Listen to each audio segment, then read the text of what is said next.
وبرکاتہ۔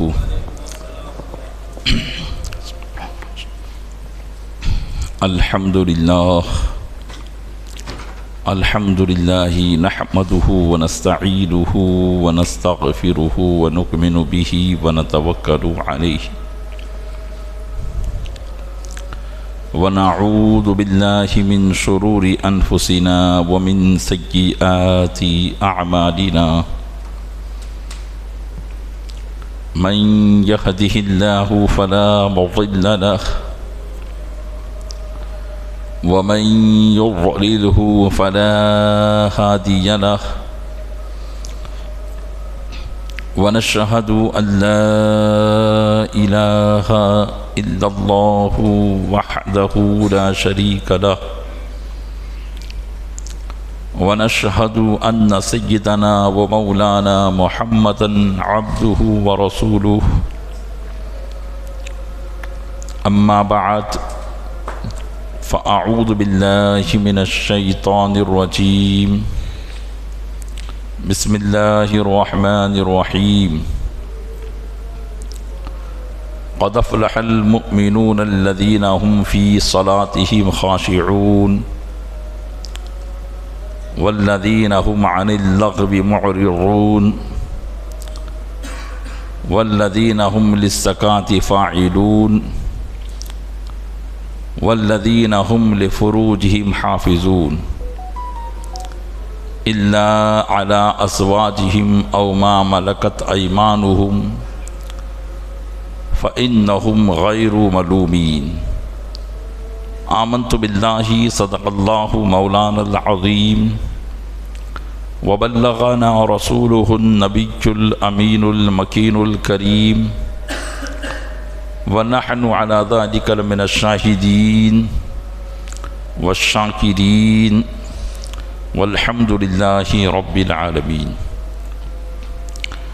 آئیے سب سے پہلے ہم اور آپ آقا انعامدار مدینے کے تاجدار دونوں عالم کے مالک و مختار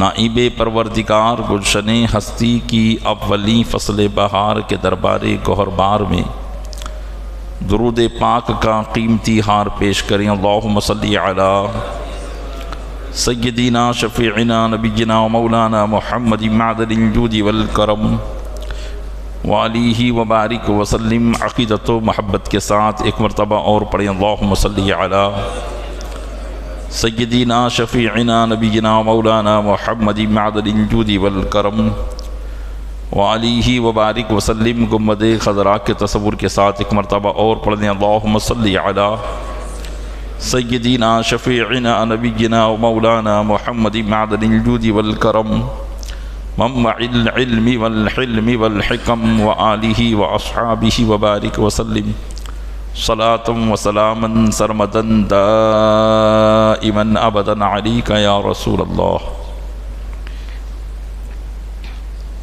خطبہ مسنہ کے بعد قرآن کریم کی چند آیات تلاوت کا شرف میں نے حاصل کیا ہے۔ اللہ تبارک و تعالیٰ نے ان آیات مبارکہ میں ہمارے لیے بہت بڑی کامیابی کی بشارت اور اس کے طریقوں کو ارشاد فرمایا ہے۔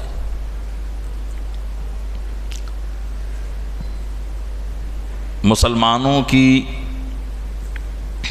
حقیقی کامیابی یہی ہے کہ وہ اللہ عز و جل کی فرما برداری کرتے ہوئے اس دنیا میں رہیں اور اس کی فرما برداری کرتے ہوئے ہی اس دنیا سے جائیں۔ اللہ تبارک و تعالیٰ نے ارشاد فرمایا کہ قد افلح المؤمنون، بے شک مسلمان ہی کامیاب ہے۔ یعنی ایمان والے ہی کامیاب ہیں۔ اصل بات یہ ہے کہ ہم نے کامیابی کو سمجھنے میں غلطی کی ہے۔ ہم کامیابی کسی اور چیز کو سمجھے ہوئے ہیں، جبکہ رب تبارک و تعالیٰ کے نزدیک کامیابی کوئی اور چیز ہے۔ اور اس غلطی کی وجہ بھی ظاہر ہے،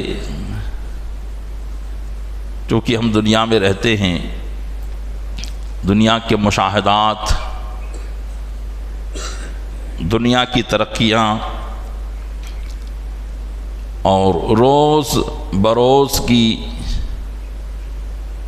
یہ دنیا کی ترقی ہمیں کسی اور کامیابی کی طرف کھینچے چلی جاتی ہے۔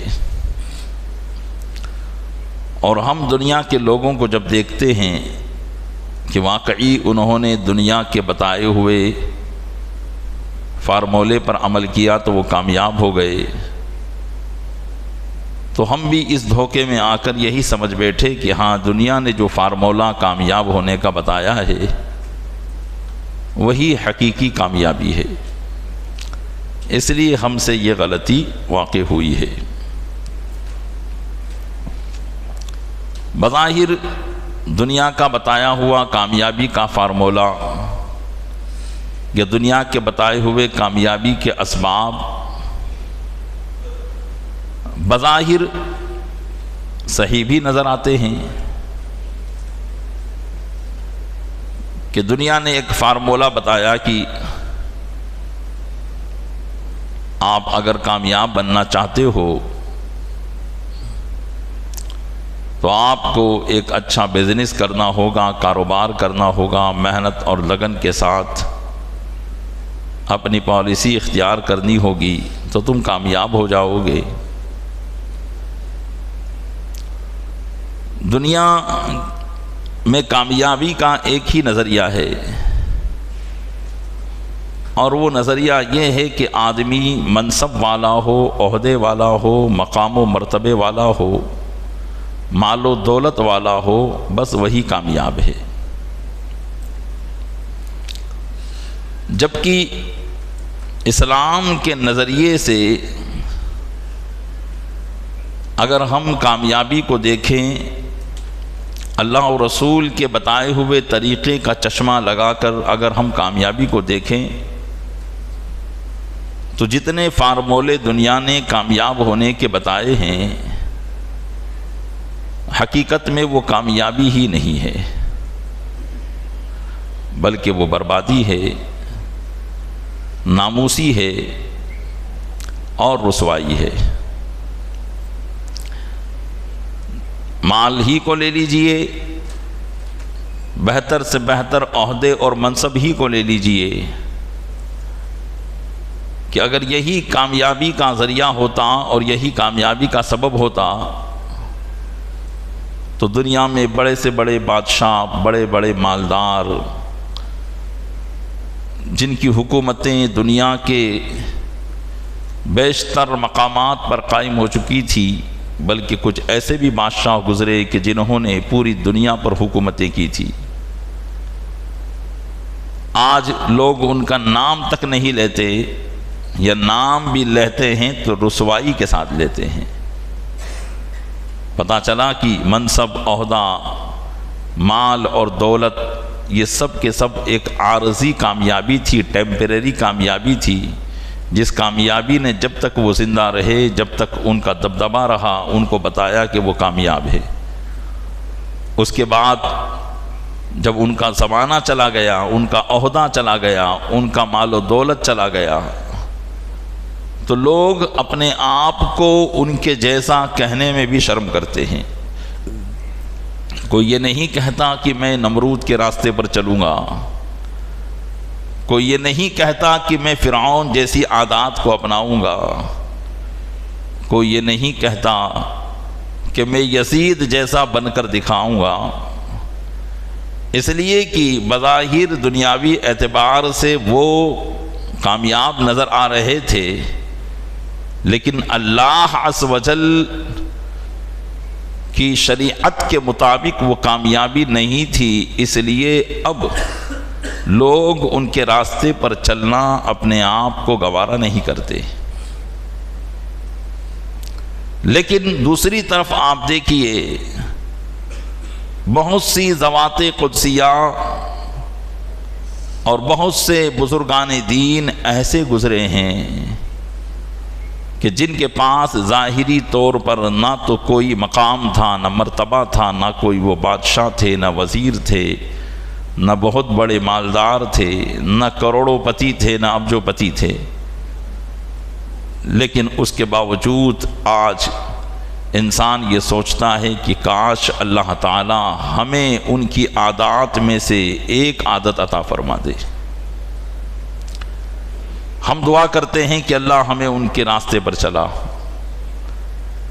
ہم دعا کرتے ہیں کہ اللہ ہمیں ان کے نقش قدم پر چلنے کی توفیق عطا فرما۔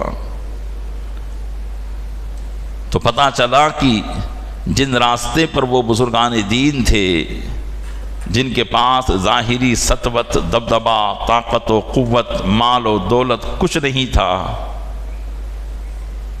لیکن اس کے باوجود آج کروڑوں لوگوں کے دلوں میں ان کی عزت ہے، ان کے نام کو عزت کے ساتھ لیا جاتا ہے، ان کے نام پر لوگ اپنی جانیں قربان کرنے کے لیے تیار ہو جاتے ہیں، اپنی مال و دولت، عزت، آبرو قربان کرنے کے لیے تیار ہو جاتے ہیں۔ پتہ چلا کہ حقیقت میں کامیابی ان لوگوں کے پاس تھی جنہوں نے اللہ کے فرمان کے مطابق زندگی گزاری تھی، کہ وہ دنیا میں بھی تھے تو لوگ ان کو عزت کی نگاہ سے دیکھتے تھے، اور جب وہ اس دنیا سے بھی گئے تو لوگوں کے دلوں میں ان کی محبتیں ابھی بھی باقی ہے۔ پیارے اسلامی بھائیوں، جو آیتیں میں نے پڑھی ہیں، اللہ تبارک و تعالیٰ نے اسی کامیابی کے اسباب کو یہاں پر بیان کیا ہے، انہی کامیابی کے ذریعوں کو یہاں بیان کیا ہے، جس سے آج مسلمان بہت دور ہو گیا ہے۔ میری تقریر کا لب لباب عموماً یہی ہوتا ہے کہ ہم عارضی کامیابی کو چھوڑ کر حقیقی کامیابی کی طرف آئیں، اور ابھی وہ وقت ہے۔ ہم جس وقت سے دوچار ہیں اور جو زمانہ ہم سے گزر رہا ہے، یقیناً زمانہ بھلے ہی کتنی ترقی پر ہو، لیکن انسانیت کے اعتبار سے یہ زمانہ بڑی تنزلی کا شکار ہو چکا ہے۔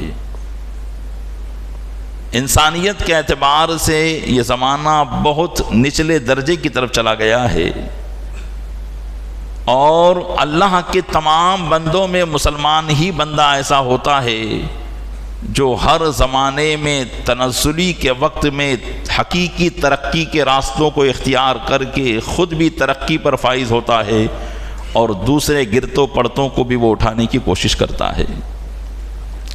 یہ وہی زمانہ ہے۔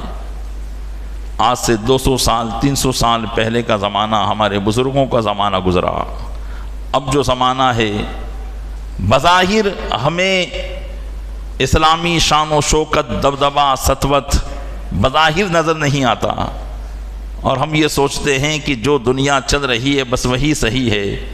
یہ ہمارا سوچنا بالکل غلط ہے، اور ہم نے دنیا کی رونق کو، دنیا کی زیبائش کو ہم نے کامیابی سمجھ رکھا ہے۔ یہ ہمارا بالکل دھوکہ ہے۔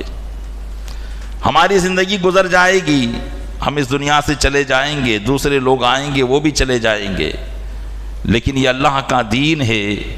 اللہ کا دین ہمیشہ باقی رہے گا، اور اللہ جب چاہے گا اپنے ماننے والوں کو، اپنے عبادت گزاروں کو، اپنے فرما برداروں کو اس دنیا میں پیدا کرے گا، اور واپس ان کے ذریعے دین کا نام و نشان ہوگا، بول بالا ہوگا، کلمت الحق کی بلندی ہوگی، اور دنیا میں اسلام کا بول بالا ہوگا۔ تو یہ اللہ کی ساری مشیتیں ہیں اور اس کی حکمتیں ہیں، ہمارے سمجھ میں آئے یا نہ آئے۔ ہم دنیا کے رفتار کو اپنی رفتار سمجھ لیتے ہیں، حالانکہ حقیقت میں مسلمان کے لیے دنیا کی رفتار اس کی رفتار نہیں، بلکہ اس کی رفتار وہ ہے جو قرآن اور حدیث نے طے کر رکھی ہے۔ قرآن کی انہی آیات میں یہ باتیں بتائی گئی ہے۔ اللہ ارشاد فرماتا ہے قد افلح المؤمنون، بے شک مسلمان کامیاب ہیں۔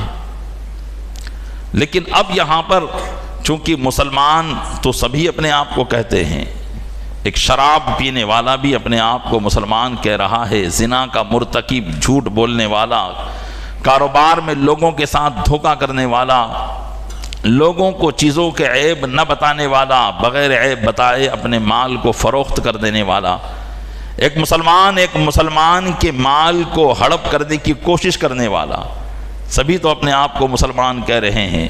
بے نمازی بھی کہہ رہا ہے میں مسلمان ہوں، شرابی بھی کہہ رہا ہے میں مسلمان ہوں، زنا کا ارتکاب کرنے والا بھی کہہ رہا ہے میں مسلمان ہوں، لوگوں سے دھوکہ کرنے والا اور لوگوں کے مالوں کو ہڑپ کرنے کی سوچ رکھنے والا، اپنے پڑوسیوں کو تکلیف دینے والا، سبھی تو کہہ رہے ہیں کہ ہم مسلمان ہیں، تو پھر کامیاب کیوں نہیں ہے؟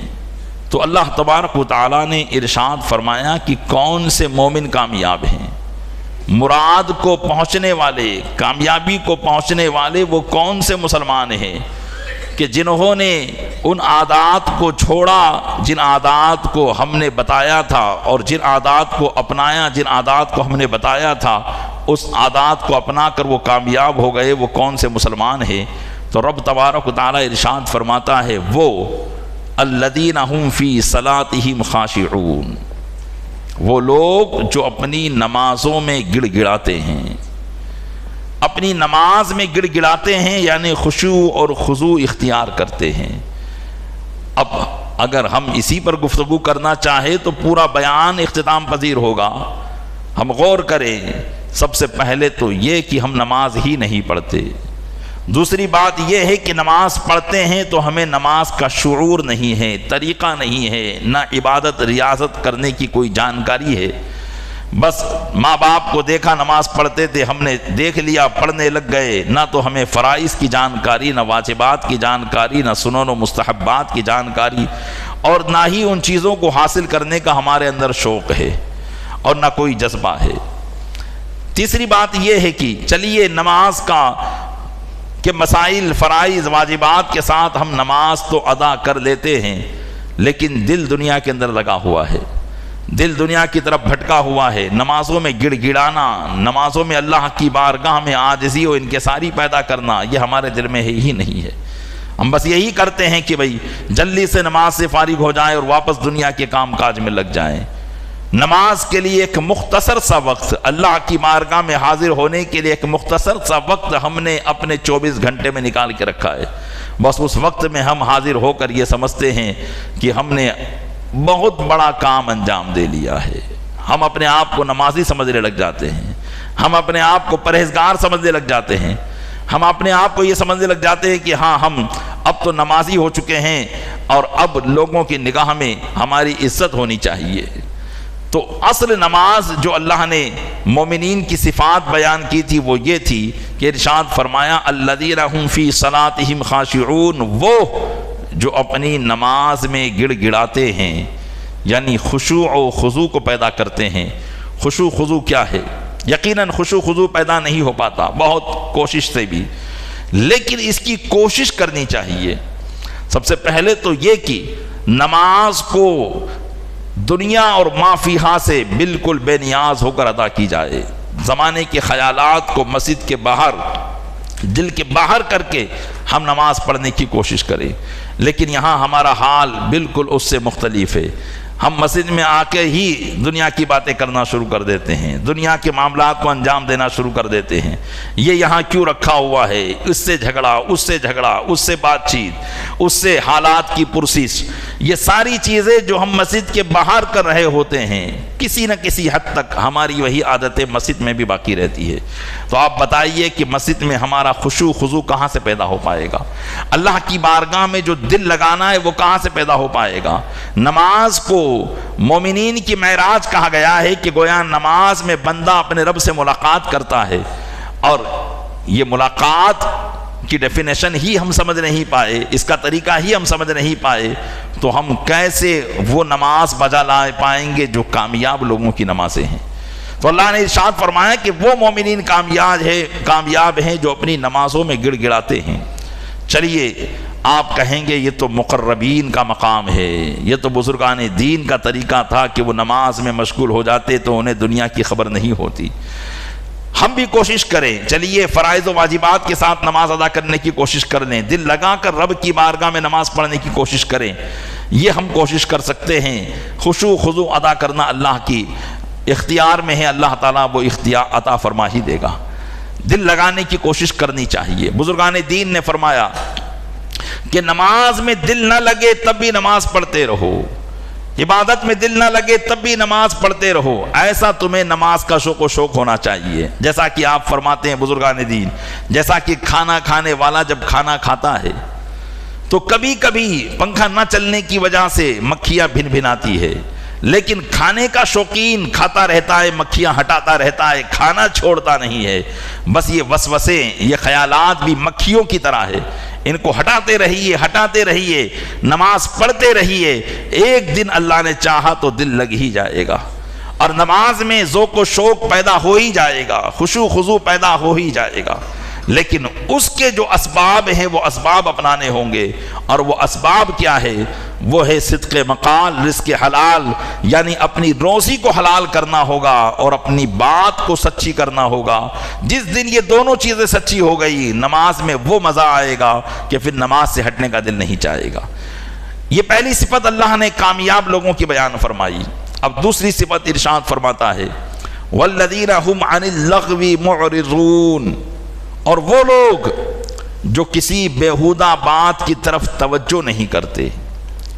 لغو کہتے ہیں ایسی بات کو جس کا کوئی فائدہ نہ ہو، جس کا کوئی فائدہ نہ ہو، بیکار بات، جس کو ہم عام فہم لفظ میں اگر سمجھنا چاہے تو یہ ایمان والوں کی صفت بیان کی گئی کہ وہ لوگ جو بیکار باتوں کی طرف توجہ بھی نہیں کرتے، اس میں مشغول ہونا تو دور کی بات ہے، اس کی طرف توجہ بھی نہیں کرتے۔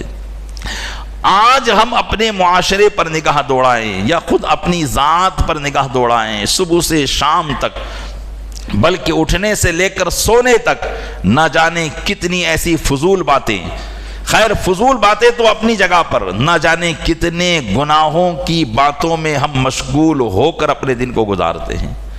جبکہ ایمان والے کامیاب لوگوں کی صفت بیان کی گئی کہ وہ بیکار باتوں کی طرف توجہ نہیں کرتے۔ اب ہم بیکار باتوں میں لگ گئے، اور بیکار باتیں کیا ہے؟ بیکار باتیں وہ جس میں نہ تو دین کا فائدہ ہو نہ دنیا کا فائدہ ہو۔ بعض چیزیں تو یہ ہیں کہ جس میں گناہ نہیں ملے گا، لیکن نہ تو جس میں دین کا فائدہ ہو نہ دنیا کا فائدہ ہو۔ دین کا فائدہ نہ دنیا کا فائدہ کہ آدمی تنہائی میں بیٹھا ہوا ہے، نہ تو کوئی دنیا کے کام کر رہا ہے نہ ذکر و اذکار کر رہا ہے، سست پڑا ہوا ہے، تو یہ بیکار کی باتیں ہیں۔ ایک کامیاب آدمی اس طرح نہیں بیٹھا کرتا۔ ایک کامیاب کا متلاشی، طلبگار، اس کو طلب کرنے والا، وہ فضول نہیں بیٹھتا، بلکہ اگر تنہائی میں ہوتا ہے تو یا تو غور و فکر کرتا ہے اپنی دنیا کے بارے میں یا اپنی آخرت کے بارے میں، یا پھر وہ ذکر و اذکار سے اپنی زبانوں کو تر رکھتا ہے۔ آج مسلمانوں کی اکثریت، اگر آپ اس آیت کریمہ پر غور کریں تو انہی کاموں کو انجام دینے میں لگی ہوئی ہے۔ فضول بیٹھے ہوئے ہیں، کیوں بیٹھے ہوئے ہیں؟ وقت پاس کر رہے ہیں۔ کیوں بیٹھے ہوئے ہیں؟ گھر میں دل نہیں لگ رہا ہے۔ کیوں بیٹھے ہوئے ہیں؟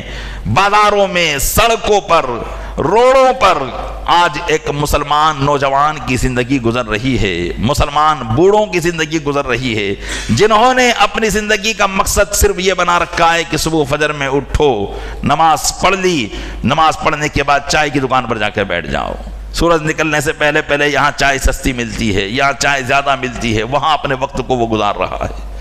وہاں اپنے وقت کو وہ برباد کر رہا ہے. صبح کا وقت روزی لینے کا وقت تھا, گھروں میں اللہ کی رحمتیں آتی ہیں اور تلاش کرتی ہیں کہ کون رب کا بندہ ہے جو رب کی عبادتوں میں مصروف ہے, تاکہ اسے عبادت و ریاست کی برکتیں عطا کر دی جائے, ذکر و شکر کی برکتیں عطا کر دی جائے, روزیوں میں برکتیں عطا کر دی جائے. تو گھر کے کچھ لوگ اگر فجر کے لیے اٹھے بھی تو اٹھ کر مسجدوں سے باہر گئے اور باہر جا کر اپنے وقت کو برباد کرنا شروع کر دیا. یہ ہماری زندگی کا مقصد بن چکا ہے. اس کے بعد اٹھے, تھوڑی دیر اخبار پڑھ لیا, چلیے اخبار میں دنیا کے فائدے ہم کو حاصل ہوئے, دنیا کی معلومات حاصل ہو گئی. لیکن آج کا جو اخبار ہے وہ عموماً جھوٹ پر مشتمل ہے. جھوٹی باتیں ہم نے پڑھی, اپنے دل و دماغ کو جھوٹی باتوں سے سجا لیا اور وہی باتیں دن بھر دماغ میں گھومتی رہی. نہ رب کا ذکر, نہ رب کی یاد, نہ رسول کی یاد, بس وہی چیزیں. بس کتاب میں پڑھ لیا کہ ہاں فلاں جگہ پر کسی نے کچھ کہا ہے, اس کے خلاف دل میں دو غصے کے اظہار کر لیے اور اس کے بعد وہی عادت. تو یہ ایک مسلمان کی عادت نہیں تھی, یہ کامیاب لوگوں کی عادت نہیں تھی. اللہ نے ارشاد فرمایا کہ کامیاب ہونا چاہتے ہو تو بیکار باتوں سے تمہیں بچنا ہوگا, فضولیات سے تم کو بچنا ہوگا. آج دشمنان اسلام نے مسلمانوں کو فضولیات میں مشغول کر رکھا ہے. آپ کیا سمجھتے ہیں؟ ہماری کتابوں کو وہ لوگ پڑھ کر مسلمانوں کو جن باتوں سے بچنے کے لیے کہا گیا ہے وہ ہماری کتابوں سے ان باتوں کو نکال کر مسلمانوں کو ان باتوں میں لگانے کی کوشش کر رہے ہیں, مسلمانوں کو ان کاموں میں لگانے کی کوشش کر رہے ہیں. انگریز ہو, عیسائی ہو یا یہودیت ہو, ان کے یہی نظریے ہے کہ ایسی چیزیں مسلمانوں میں ایجاد کی جائے کہ جن باتوں سے قرآن نے ان کو منع کیا تھا وہ ان باتوں میں مشغول ہو جائے. آپ کے ہاتھ میں موبائل دے دیا, گیمز دے دیے, طرح طرح کے جو ہے اختیارات دے دیے. اب آپ بیٹھے ہوئے اور سوچ رہے ہو کہ میں بہت اچھا کام کر رہا ہوں, اور ادھر یہودیت اور عیسائیت خوش ہے کہ جن باتوں سے قرآن نے ان کو منع کیا تھا ہم نے ان کو انہی کاموں میں لگا دیا ہے. آج ہمارے بچے میچ کھیل رہے ہیں, آج ہمارے بچے سڑکوں پر اتر کر واویلا کر رہے ہیں, شور مچا رہے ہیں. آج ہماری تہذیب ختم ہو چکی ہے, ایک دوسرے کو تکلیف دینے کے معاملات بڑھتے چلے جا رہے ہیں, کوئی کسی کا خیال نہیں ہے. آپ کیا سمجھتے ہیں؟ یہ آپ کو دانستہ طور پر ان کاموں کی طرف لگایا گیا ہے, جبکہ ایک مسلمان کی عادات پہلے یہ تھی کہ وہ ہمیشہ اللہ عز و جل کی بتائی ہوئی شریعت کے مطابق زندگی گزارتا تھا. اگر اسے تھوکنا بھی ہوتا تو پہلے وہ یہ سوچتا تھا کہ میں جس طرف تھوک رہا ہوں وہ قبلہ رخ تو نہیں ہے. اس کا تھوکنا بھی شریعت کے مطابق تھا, اس کا چلنا بھی شریعت کے مطابق تھا. پہلے وہ اگر کسی گھر کے باہر بات کر رہا ہوتا تو یہ سوچ رہا ہوتا کہ کہیں میری بات سے, میری گفتگو سے کسی کو کوئی تکلیف تو نہیں پہنچ رہی ہے. گھر کے اندر وہ اگر زور سے چلاتا تو یہ کوشش کرتا کہ کہیں ارد گرد میں کوئی بوڑھا مریض آدمی تو نہیں ہے جس کی وجہ سے میری وجہ سے اس کو تکلیف پہنچ رہی ہو. لیکن آج ان تمام باتوں کو غیروں نے پڑھ کر ہمیں انہی کاموں میں لگا دیا ہے اور ہم انہی کاموں میں مشغول ہیں, اور ہم یہ سوچ رہے ہیں کہ ہم بڑے بہادر ہیں, ہمارے علاقے بڑے روشن ہیں, تابناک ہیں. رات میں 2-2 بجے تک ہمارے یہاں لائٹنگ رہتی ہے, چہل پہل رہتی ہے. کسی کے باپ میں طاقت نہیں ہے کہ وہ ہمارے محلوں کو بند کرا دے. پیارے اسلامی بھائیوں, یقیناً کسی میں طاقت نہیں ہے, لیکن آپ یہ سوچیں کہ یہ راتوں کا جاگنا آپ کی ترقی ہے یا آپ کی ناکامی ہے. ایک رپورٹ میں میں نے پڑھا تھا کہ جب ہندوستان سے اسلامی حکومت کا خاتمہ ہوا, عیسائیوں کی حکومت آئی, تو اسلامی حکومت کے خاتمے کا جو اینڈ تھا اس میں مسلمانوں کے حالات کیا تھے؟ مسلمانوں کے حالات یہ تھے کہ وہ صبح 12 بجے اٹھتے تھے اور اپنے کام کاج پر جاتے تھے. بادشاہوں کی جو ہے عدالتیں بند رہتی, یہاں تک کہ 2 بجے ان کی عدالتیں کھلا کرتی تھی.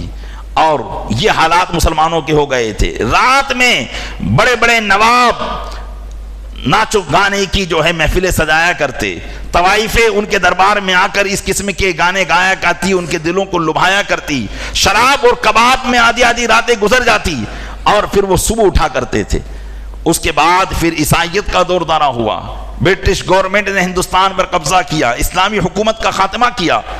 انہوں نے اپنے پورے نظام کو اسلام کے مطابق رکھا, اگرچہ وہ دشمنان اسلام بن کر رہے. ان کی کوشش ہندوستان سے اسلامی حکومت کو ختم کرنا تھا، وہ کامیاب ہوئے، اور کامیابی کے بعد انہوں نے ان طریقوں کو اپنایا جو طریقے اسلام کے تھے۔ وہ فجر کے بعد سے لے کر، اگرچہ فجر کی نماز نہیں پڑھتے تھے، وہ اپنی عبادات اور ریاضات سے فارغ ہو کر ان کے بازار کھل جایا کرتے تھے، ان کی کورٹ کچہریاں کھل جایا کرتی تھی، 12-1 بجے تک سرکاری دفاتر اپنے کام سے فارغ ہو چکے ہوتے تھے، اور اس کے بعد کھانا کھا کر دوپہر میں سو جایا کرتے تھے۔ یہ ان کا نظام تھا، یہ ان کا طریقہ تھا۔ انہوں نے اس طریقے سے 150 سالہ حکومت جو ہندوستان میں کی ہے وہ اسلامی نظام اور نظریے کے مطابق کی ہے، اور ہم کو اس طریقے کی دنیا میں ڈال کر ہمیں اپنی آخرت سے اور اپنی دنیا سے بے خبر کر کے ہماری ساری کامیابیوں کو ناکامیوں میں انہوں نے تبدیل کر دیا ہے۔ آج اسی کا اثر ہمارے اندر پایا جا رہا ہے۔ انہوں نے اسی چیز کو بتایا کہ رات میں کاروبار کرو گے تو یہ کامیابی ہے، رات میں جاگو گے تو یہ کامیابی ہے۔ آج اس سارے نظریے پر مسلمان مبتلا ہیں، اور ہمارے معاملے کو لے کر وہ اس کام پر فائز ہیں، آج وہ کامیاب نظر آ رہے ہیں۔ اب غور کر لیں کہ جو قرآن نے فرمایا تھا والذین هم عن اللغو معرضون، یہ مسلمانوں کے لیے کہا گیا تھا کہ مسلمان وہ ہے جو بیکار باتوں کی طرف توجہ بھی نہیں کرتے۔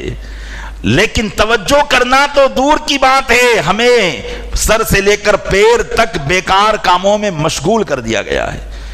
ہم چھوٹے سے لے کر بڑے تک، جوان سے لے کر بوڑھے تک، سب کے سب بیکار کاموں میں مشغول ہے۔ آپ نظریہ، آپ ان باتوں کو صرف ایک بیان کی حد تک نہ لیں، بلکہ آپ اپنے معاشرے میں ان باتوں کو دیکھیں کہ کیا واقعی یہی ہے؟ کیا واقعی یہ چیز نہیں ہے کہ ہمارے نوجوان راتوں میں جو ہے بازاروں میں گزارتے ہیں؟ کیا یہ بات نہیں ہے کہ ہمارے بچوں کو اپنے ٹائم ٹیبل کی کوئی فکر نہیں ہے؟ کیا یہ نہیں ہے کہ ہمارے بوڑھے بھی کوئی کام کے نہیں؟ پہلے کے زمانے میں جو بوڑھے ہوتے تھے وہ عبادات اور ریاضات میں لگ جاتے تھے، آج وہ بیٹھ کر یا تو گھر میں فتنہ کر رہے ہوتے ہیں یا مسجد میں آ جائے تو مسجد میں فتنہ کر رہے ہوتے ہیں۔ آج آپ یہ چیزیں دیکھیں، غور کریں اور سوچیں کہ واقعی ہم قرآن کی تعلیم سے کتنے دور ہو چکے ہیں، اور ہمیں کتنے ناکامی کے راستوں پر لا کر رکھ دیا گیا ہے، جس کی بنیاد پر ہم کامیاب تو کیا کامیابی کی پہلی سیڑھی بھی نہیں چڑھ پا رہے ہیں۔ اور تیسری صفت دیکھیے جو قرآن نے بیان کی، ارشاد فرمایا والذین هم للزکاۃ فاعلون، اور وہ لوگ جو زکوٰۃ دینے کا کام کرتے ہیں وہ کامیاب ہے۔ دیکھیے آپ قرآن کی حکمت کو دیکھیے، قرآن کے نظریے کو دیکھیے۔ قرآن نے مال ہو یا اخلاق ہو یا کردار ہو، ہر اعتبار سے مسلمانوں میں جن باتوں میں بھی گندگی آ سکتی تھی ان باتوں سے مسلمانوں کو روکنے کی کوشش کی گئی۔ پہلے مسلمانوں کو کہا گیا کہ کامیابی چاہتے ہو تو اپنے رب سے سچی لو لگاؤ، مطلب نمازوں میں خشوع خضوع اختیار کرو، یکجہتی اختیار کرو، اپنے رب کی طرف اپنی پوری توجہ کو مبذول کر دو۔ پہلے یہ بات ارشاد فرمائی گئی کیونکہ اس کے بغیر تمہارے لیے کوئی چارہ نہیں ہے۔ اب دوسری بات ارشاد فرمائی گئی کہ بیکار کاموں سے بچو۔ تو اب یہاں پر گویا کہ اخلاق و کردار کو سنوارا جا رہا ہے، کیونکہ آدمی کے اخلاق و کردار جو خراب ہوتے ہیں وہ فضول کاموں میں پڑنے سے خراب ہوتے ہیں۔ پہلے وہ فضول کام کہتا ہے، جیسے ہم کہتے ہیں نا بھئی مذاق میں جھوٹ بول رہا تھا، تو پہلے مذاق میں جھوٹ بولتا ہے پھر حقیقت میں جھوٹ بولنے لگ جاتا ہے، یہ اس کی عادت پڑتی چلی جاتی ہے۔ پھر وہ یہ نہیں دیکھتا کہ میرے جھوٹ بولنے سے ایک مسلمان کو دھوکہ ہو جائے گا، یہ نہیں دیکھتا، بلکہ وہ یہ دیکھتا ہے کہ اس کو دھوکہ ہو تو ہو، مجھے فائدہ ہونا چاہیے۔ تو آپ دیکھیں کہ پہلے فضولیات میں پڑتا ہے، بیکار کے کاموں میں پڑتا ہے، پھر گناہ کے کاموں میں پڑتا ہے۔ اور قرآن نے گناہ کے کاموں سے پہلے جو کام ہیں انہی کاموں سے بچنے کے لیے مسلمانوں کو کہا ہے کہ تمہاری ترقی یہ ہے، کامیابی یہ ہے کہ تم بیکار کی باتوں سے بچو۔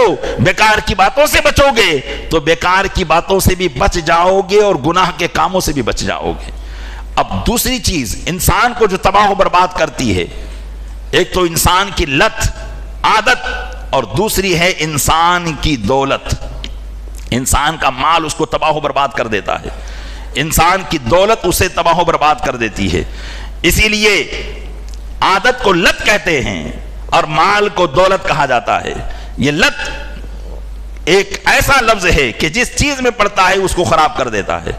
اب یہاں پر مسلمانوں کی اور زیادہ تنبیہ اور مسلمانوں کو ہمیشہ کے لیے نیکوں میں مبذول کرنے کے لیے، مصروف کرنے کے لیے اور گناہوں سے بچانے کے لیے ایک اور فارمولا رب تعالیٰ نے ارشاد فرمایا کہ وہ لوگ جو زکوٰۃ دینے کا کام کرتے ہیں، یقیناً زکوٰۃ، مال کی زکوٰۃ، عموماً مسلمان زکوٰۃ تو نکالتا ہے، لیکن آپ اس کی حکمتیں دیکھیں کہ زکوٰۃ دینے کا حکم کیوں دیا گیا؟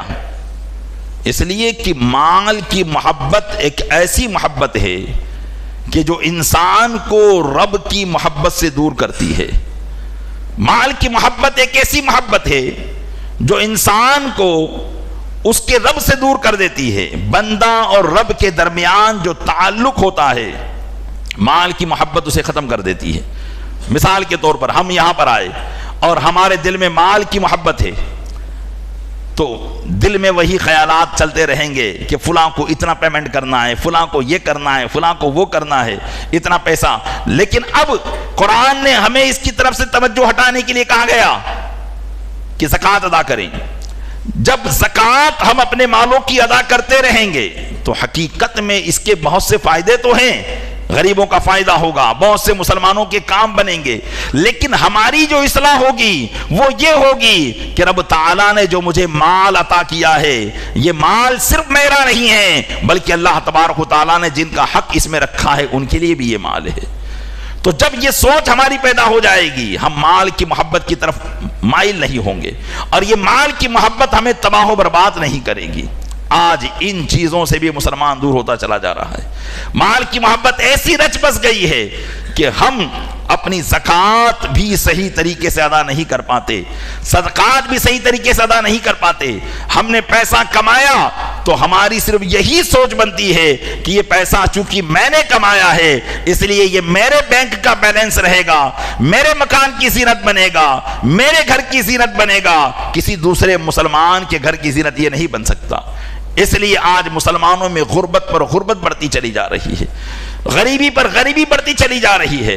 آج مسلمانوں کا عموماً پیسہ عیاشیوں میں، اپنے نفس کی خواہشات میں، طرح طرح کی فضول خرچیوں میں خرچ ہو رہا ہے، لیکن کام کے اندر خرچ نہیں ہو رہا ہے۔ تعلیم کے اوپر ایک مسلمان خرچ کرنے میں گھبراتا ہے، لیکن اس سے کئی زیادہ پیسے وہ ہوٹلوں میں جا کر ایک ایک رات کے اندر کھانا کھا کر نکال دیتا ہے۔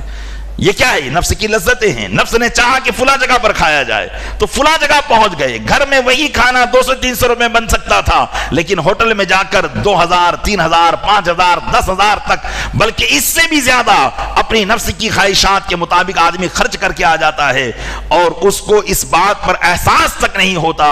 یہ احساس مارا گیا ہے عیسائیوں کی طرف سے، یہودیوں کی طرف سے، اور قرآن نے ہمیں اسی بات کی طرف توجہ دلائی تھی کہ تم اپنے مال کو زیادہ سے زیادہ اللہ کی راہ میں خرچ کرتے رہنا۔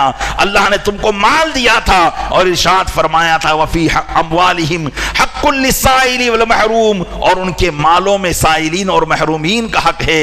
ان باتوں کو بھلا کر ہمیں صرف یہی بات توجہ کرا دی گئی ہے کہ یہ مال صرف میرا ہے، میں جس طرح چاہوں، جیسے چاہوں، جس خواہشات میں چاہوں خرچ کروں، مجھے کوئی اس پر روک ٹوک نہیں لگا سکتا ہے۔ تو ہم اس سے بھی دور ہو گئے ہیں اور پھر کامیابی تلاش کر رہے ہیں۔ اور ایک اور صفت جو اللہ نے ارشاد فرمائی، ارشاد فرمایا کامیاب مسلمان وہ ہیں والذین ہم لفروجہم حافظون، اور وہ لوگ جو اپنی شرمگاہوں کی حفاظت کرتے ہیں، یعنی زنا سے بچتے ہیں، زنا کے ارتکاب سے بچتے ہیں۔ پیارے اسلامی بھائیوں، اگر اس صفت کو بھی دیکھا جائے جس سے مسلمانوں کو بچنے کے لیے کہا گیا تھا، آج الامان والحفیظ، یہ اور بات ہے کہ قیامت کے قرب تک یہ چیزیں بالکل ایسی آیا ہوں گی کہ رسول اکرم صلی اللہ تعالیٰ علیہ وسلم نے ارشاد فرمایا کہ زنا ایسا عام ہوگا جیسے گدھے جفتی کرتے ہیں، روڈوں پر سڑکوں پر یہ چیزیں ہوں گی۔ اللہ تعالیٰ نے اس زمانے کو دیکھنے سے ہمیں محفوظ فرمایا ہے، لیکن آج کا زمانہ ان بری عادات سے دور نہیں ہے۔ آج آپ دیکھیں محلوں میں اور گلیوں میں یہ چیز پائی جا رہی ہے. بلا مبالغہ میں یہ بات عرض کرتا ہوں، نہ کہ غیروں کے محلوں میں بلکہ مسلمانوں کے محلوں میں یہ چیزیں ہیں. آج مسلمان جوان ہو یا وہ عورت ہو یا مرد ہو، ان کے دلوں میں اس قسم کی خواہشات پیدا ہو رہی ہے، اس قسم کے معاملات پیدا ہو رہے ہیں. وجہ کیا ہے؟ وجہ یہی ہے اللہ کے خوف سے دوری، اپنے آپ کو آزاد سمجھنا، اپنے گلے میں شریعت کے پٹے کو نہ ماننا اور یہ سمجھنا کہ ہم آزاد ہیں، ہماری زندگی ہے، ہمارا جسم ہے، ہماری مرضی ہے، ہم جیسے چاہیں گے اس زندگی کو گزاریں گے. آج یہ سارے اسباب ہماری ترقی میں روڑے بنے ہوئے ہیں. آج آپ غور کریں، آج نوجوان نسلوں پر غور کریں، جان لبوں پر آ جاتی ہے جب اس طرح کی حرکتوں کو سنا جاتا ہے. مسلمان تو مسلمان، غیروں کے ساتھ آج مسلمانوں کے تعلقات بنتے چلے جا رہے ہیں، جس کی وجہ سے عصمتیں اور عزتیں خراب ہو رہی ہے اور دین بھی ہاتھ سے جا رہا ہے. آپ کیا سمجھتے ہیں کہ اس میں ہماری کوئی کوتاہی نہیں؟ ہماری بہت بڑی کوتاہی ہے. ہماری سب سے بڑی کوتاہی تو یہ کہ ہم نے جن مدارس میں اسلام ملتا تھا ان مدارس کو ہم نے صرف اپنے ایک قرآن پڑھنے پر موقوف کر دیا ہے، اور ان مدارس کو ہم کمزور کرتے چلے جا رہے ہیں، اور صرف دنیاوی تعلیم کو ہم نے اپنا مقصد نظر اور مطمح نظر بنا لیا ہے دنیاوی ترقی کے لیے. اور اب ہم اپنی اولاد کو دنیاوی ترقی دلانے کے لیے ہمیں اس بات کی فکر نہیں ہوتی کہ اس کا کریکٹر خراب ہوتا ہے یا نہیں ہوتا ہے، اس کی عزت سلامت رہتی ہے یا نہیں رہتی ہے. ہماری لڑکیاں اور ہماری نوجوان بچیاں غیروں کے علاقوں میں علم حاصل کرنے کے لیے، غیروں کے ماتحت علم حاصل کرنے کے لیے، اپنی عصمت دری کے لیے اور اپنی بے آبروئی کے لیے ہم نے چھوڑ رکھی ہے. جو جس طریقے سے چاہے ان پر حملہ کرے، چاہے نگاہوں کے ذریعے، چاہے خواہشات کے ذریعے. روز بروز اخبار کی یہ خبریں آپ سنتے ہیں لیکن ہمارے کانوں میں جو نہیں رینگتی، اس لیے کہ یہ حادثہ ہمارے ساتھ پیش نہیں آیا ہے، یہ حادثہ ہمارے ساتھ پیش نہیں آیا ہے. لیکن کیا ہم یہ انتظار کرتے رہیں گے؟ ہمارے رب نے تو ہمیں اس عادت سے بہت دور کر دیا تھا، زنا کی طرح طرح کی خرابیوں کو بیان کر کے، بلکہ ارشاد فرمایا کہ زنا تو بہت دور کی بات ہے. ارشاد فرمایا قل للمؤمنین یغضوا من ابصارہم ویحفظوا فروجہم وقل للمؤمنات یغضضن من ابصارہن ویحفظن فروجہن. قرآن کریم نے ارشاد فرمایا کہ محبوب مومن مردوں سے فرما دو کہ وہ اپنی نگاہوں کو جھکا کر رکھیں اور اپنی شرمگاہوں کی حفاظت کریں، اور اے محبوب مومنہ عورتوں سے فرما دو کہ وہ اپنی نگاہوں کو جھکا کر رکھیں اور اپنی شرمگاہوں کی حفاظت کریں. آج نگاہوں کو جھکانا دور کی بات ہے، آج تو آنکھ سے آنکھ ملا کر گفتگو کی جا رہی ہے. آج شادی بیاہ کے اندر جو نمائش ہے اور ان نمائشوں کے ساتھ ہزاروں روپیے جو فیشن پر خرچ کیے جا رہے ہیں، میک اپ پر خرچ کیے جا رہے ہیں، آج باپ خود اپنی بیٹی کو ایک میک اپ کے اندر دیکھ کر بڑا خوش ہوتا ہوا نظر آ رہا ہے، اس لیے کہ اس کی اسلامی روح مر چکی ہے، اس کا اسلامی دل مردہ ہو چکا ہے. اب جو دل ہے وہ دل صرف ایک جسم کا لوتھڑا ہے، شریعت مطہرہ کا پابند نہیں ہے، اللہ اور رسول کی اسے کوئی شرم ہے نہ حیا ہے. بس وہ یہ سوچ رہا ہے دنیا تو اچھی کہہ رہی ہے. تو یہ کیا چیزیں ہیں؟ یہ وہ چیزیں ہیں جو زنا کے قریب لانے والی ہے. زنا کے اسباب ہیں، جو زنا کے اسباب تھے قرآن نے ہمیں اسی سے منع کر دیا تھا. ہم نے ان اسباب کو پیچھے چھوڑ کر ہم اس کے قریب ہوتے چلے گئے، اور ایسے قریب ہوتے چلے گئے کہ ہم اس میں ملوث نظر آ رہے ہیں، اور اس کے باوجود ہم کامیابی کا انتظار کر رہے ہیں. اب کامیابی آئے گی، اب مسلمان کو جو ہے عزت ملے گی، اب مسلمان کا بول بالا ہوگا، نام و نشان ہوگا. پیارے اسلامی بھائیوں، ایسے نام و نشان اگر ہونا ہوتا تو بہت پہلے ہو جاتا. اب بھی وقت ہے کہ ہم ہوش کے ناخن لے لیں. اب بھی وقت ہے کہ ہم اپنے علاقے کو، اپنے معاشرے کو، اپنی فیملی کو، اپنے خاندان کو ان بلاؤں سے بچائیں، اپنے اپنے اندر اسلامی روح کو پیدا کرے، اسلامی عادات و اطوار کو پیدا کرے۔ حقیقت میں کامیابی آپ کے رب نے آپ کے قرآن میں رکھی ہے، آپ کی کامیابی آپ کی شریعت میں رکھی ہے، کوئی اور آپ کو کامیابی سے ہمکنار نہیں کر سکتا ہے۔ آپ کے رب کی ذات ہے جو آپ کو کامیابی سے ہمکنار کر سکتی ہے۔ آپ اس کی بارگاہ میں آ جائیے، مسجدوں میں آ کر اس کی بارگاہ میں آنا صرف یہی اس کی بارگاہ میں آنا نہیں ہے، بلکہ اپنے اخلاق و کردار کے اعتبار سے اس کی بارگاہ میں آئیے، اپنے اخلاق و کردار کو اسلامی بنائیے، اپنی اولاد کی اسلامی تربیت کیجیے، اللہ اور رسول کی محبت بچپن سے ان کے دل میں ڈالیے، دشمنوں کی عادتوں کو چھڑوائیے، یہ الیک سلیک اور یہ گڈ مارننگ اور گڈ آفٹر نون کے طریقوں کو ختم کر کے اسلامی شعار اور اسلامی طریقہ اپنے گھر میں قائم کیجئے، اپنے بچوں کو اسلامی بولی سکھائیے۔ آج ہمارا بچہ ہمیں مخاطب کرتا ہے تو اسلامی بولی سے نہیں مخاطب کرتا ہے، بلکہ پاپا یا پاپی کہہ کر مخاطب کرتا ہے، ڈیڈ کہہ کر مخاطب کرتا ہے۔ ہم اس میں فخر سمجھتے ہیں، آپ سمجھتے ہیں کہ اس سے کیا ہوتا ہے؟ اصل بات یہیں سے شروع ہوتی ہے، اور پھر آدمی ان چیزوں کو ہلکا سمجھتے سمجھتے بہت سی بڑی باتوں کو ہلکا سمجھنے لگتا ہے، یہاں تک کہ گناہ کے قریب وہ چلا جاتا ہے۔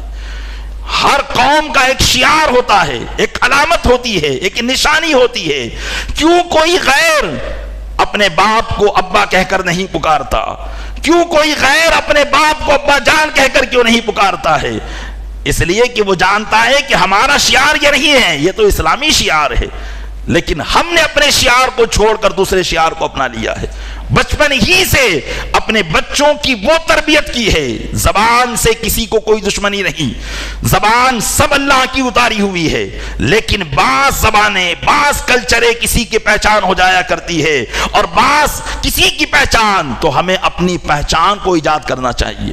ہمارے گھر میں ایک اسلامی شعار ہو، اسلامی علامتیں ہوں، اسلامی نشانیاں ہوں، ہمارے گھر سے اسلام کی بو آئے، اسلام کی خوشبو آئے، کوئی دیکھے تو یہ سمجھے کہ ہاں واقعی ایک مسلمان کا گھر ہے، یہ ایک مسلمان کی فیملی ہے، ان کی زبان سے نکلتا ہے تو سلام علیک ہی نکلتا ہے، ان کی زبان سے نکلتا ہے تو خیریت ہی نکلتی ہے، ان کی زبان سے اگر کسی کا احسان کا بدلہ چکانا نکلتا ہے تو جزاک اللہ نکلتا ہے، کوئی تھینک یو نہیں کہتا یا کوئی غیروں کے طریقوں کو نہیں اپناتا ہے۔ پیارے اسلامی بھائیوں، آج اپنے اندر یہ چیزوں کو اپنائیے، کوشش کیجئے، آپ کو یہ کوشش آج سے کرنی ہوگی اگر آپ کامیابی چاہتے ہیں، ورنہ آپ اپنی زندگی میں آج حالات آپ کے سامنے ہیں، مجھے بتانے کی ضرورت نہیں ہے، آپ ان کو دیکھ کر کڑتے کڑتے مر جائیں گے، لیکن آپ کو یہ چیزیں نظر نہیں آئیں گی کہ آپ اسلامی دور دورہ دیکھیں، اسلامی شعار دیکھیں، کیونکہ جب آپ نے اپنے گھر کے اندر اسلامی دور دورہ پیدا نہیں کیا تو باہر دیکھنے کی تمنا آپ کی بیکار ہے۔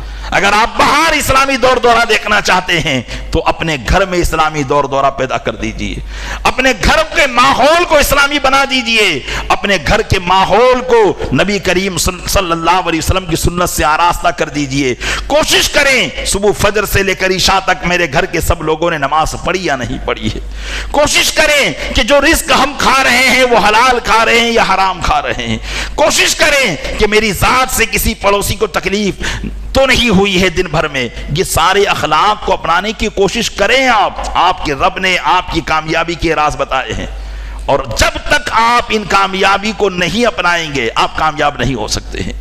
اللہ تعالی ہمیں اپنے فرمان کے مطابق زندگی گزارنے کی توفیق عطا فرمائے، اور اپنے محبوب صلی اللہ علیہ وسلم کے نقش قدم پر چلانے کی توفیق عطا فرمائے، اور ہمیں ایک اسلامی معاشرہ عطا فرمائے۔ آمین بجاہ النبی الامین صلی اللہ تعالی علیہ وآلہ وسلم۔